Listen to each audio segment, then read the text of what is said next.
Before analyzing the question, we'll see some details about the transformer efficiency. Okay na?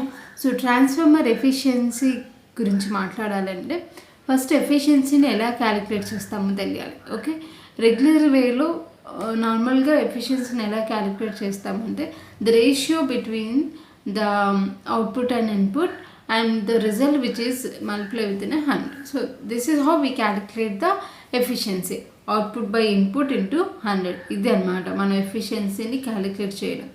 Okay, if in case output and input కాకుండా లాసెస్ని కూడా include చేసి మనం ఎఫిషియన్సీని calculate చేయాలి అని అంటే మనం అవుట్పుట్ని మామూలుగా ఇప్పుడు ఏమంటున్నాం, అవుట్పుట్ బై ఇన్పుట్ అంటున్నాం.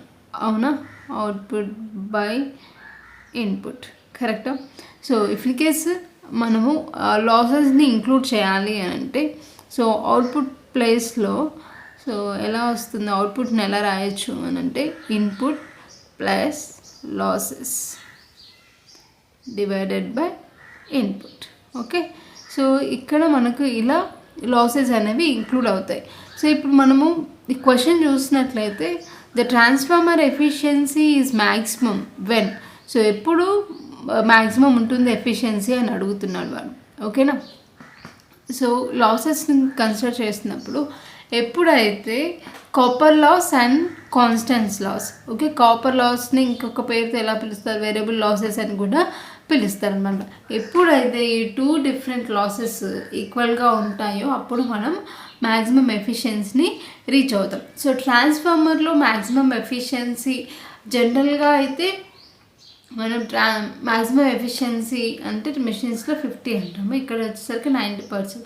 సో ఇక్కడ ఆన్సర్ వచ్చేసి when the maximum efficiency is reach అంటే copper loss is equals to iron loss, అదే కాన్స్టెంట్ లాస్ ఉన్నప్పుడు మనము మ్యాక్సిమం ఎఫిషియన్సీని రీచ్ అవుతాం. So this is the answer. Okay, so first ఇప్పుడు నేను ఈ బేసిక్ డీటెయిల్స్ ఎందుకు చెప్పాను, if in case efficiency formula అడిగినా కూడా మీకు హెల్ప్ అవుతుంది అనేసి I'm adding the some details to this question. Okay, this is the answer. When the copper loss is equals to iron loss, copper loss is equals to constant loss, లేకపోతే variable losses is equals to constant loss అన్నప్పుడు మనకు maximum ఎఫిషియన్సీని ట్రాన్స్ఫార్మర్లో reach అవుతాం. So this is all about the question. Thank you.